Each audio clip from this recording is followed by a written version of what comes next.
Week 7 Differentiation 1, Video 1, Introduction to Calculus. Calculus is a very important area of knowledge in mathematics and has many applications in the world around us. So calculus involves looking at a rate of change in a property. So it has many applications in engineering, business, economics, science, medicine, and many other fields. We have two main parts to calculus: differentiation, which is used to calculate the rate of change between two variables, which we're going to be looking at in weeks 7 and 8, and integration, which is the reverse process to differentiation, and we can use it to find areas under curves, and we're looking at that in weeks 9 and 10. So if we go back to basics and we start by looking at properties of a straight line, we have our general equation of the line. Y is equal to mx plus b. We know that our point B is where we cut through our y-axis, and m is our gradient. And our gradient is our rise divided by run, or our change in y divided by change in x, delta y over delta x, or we can write it as y2 minus y1 divided by x2 minus x1 here.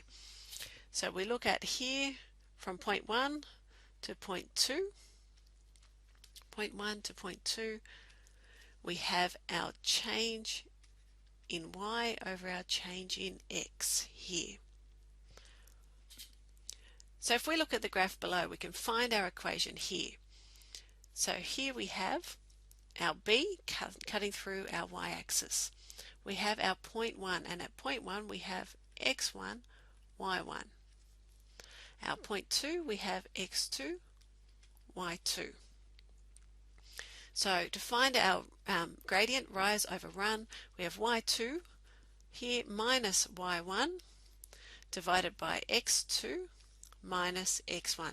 So it's our change in y divided by our change in x here. And by gradient we mean how much does the line rise, change in y, as we move along the x-axis in the positive direction.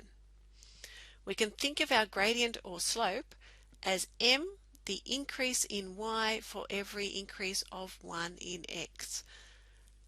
So increase in y for every increase of 1 in x, and this is the rate of change of the line. Measures the change in the y direction, our delta y, divided by the change in the x direction, delta x. Can be positive, negative, or 0. So if we look at these lines here, we can see we have a positive gradient here. As x is increasing, we increase along our x. We're also increasing along our y-axis here. Y is also increasing. For our negative gradient, we follow it through. We say, well, x is increasing here, but y is decreasing. So that's our negative gradient. Our 0 gradient, we see, well, x is increasing, y is doing nothing. So we have y, our gradient is 0 here. And our line below here, we don't have any change in x. There is no change in x. So if we try and do a change in y divided by change in x, we're dividing by 0. So we have no gradient here.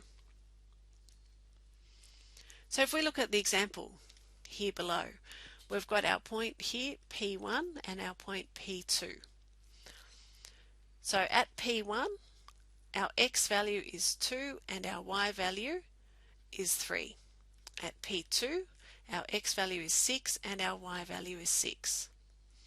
So our gradient will be our change in our y, or our y2 minus y1, over our change in x, x2 minus x1 here. So here be 6 minus 3. And if we look back on our graph, our change here is our difference between these two, 6 minus 3. And our change in x is our difference here, 6 minus 2. And we look here at our points, 6 minus 2 here. So here we get 3 on 4. So our gradient is 3/4. And if we relate that back to our rate of change, for every change of 1 in x, or change of 1 or travel of 1, we change or travel by 3/4 in y.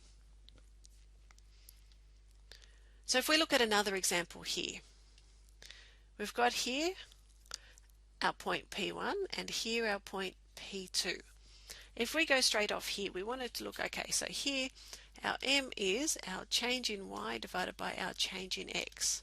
So our change in y, here we're going from -2 to -1. So we'll get -2 minus -1 here. And our change in x, we're going from 6 to 2. 6 minus 2. So -2, negative times a negative is a positive, so +1 on 4 gives us -1/4. For every 1 we travel in x, we travel -1/4 in y. But what if we're looking at an actual curve? What if we're not looking at a straight line anymore? So the gradient of a curve at a given point is the tangent to the curve at that point.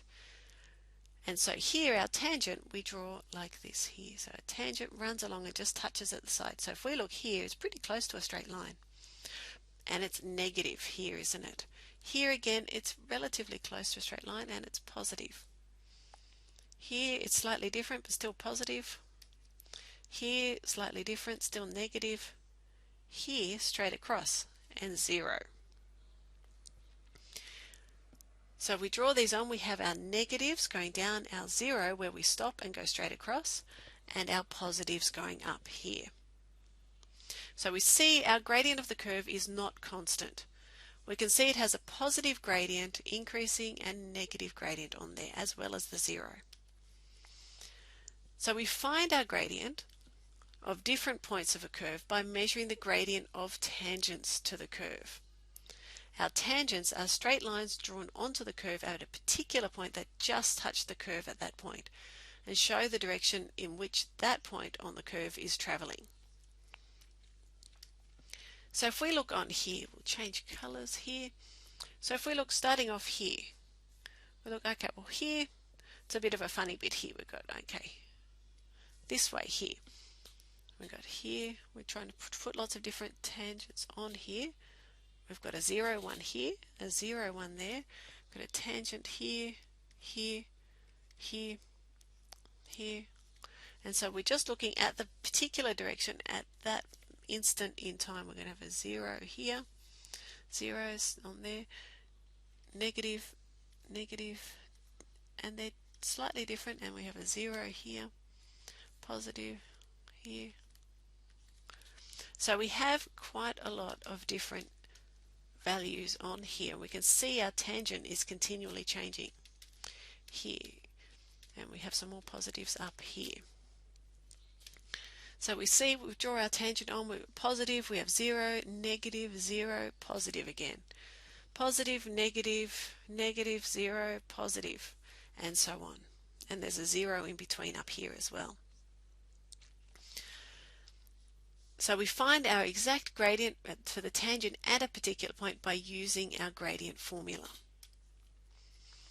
We can lead to that to create our gradient function. So our gradient function are using our tangents and the information found on them to draw this. So looking at our thing above, our drawing above, we have here a 0 and a 0, a 0 and a 0, and we can start by marking those 0 points on for our gradient. Then we can look here, before the 0 we're increasing, after the 0 we're decreasing. So here, before the 0 we're increasing, so we'd be positive.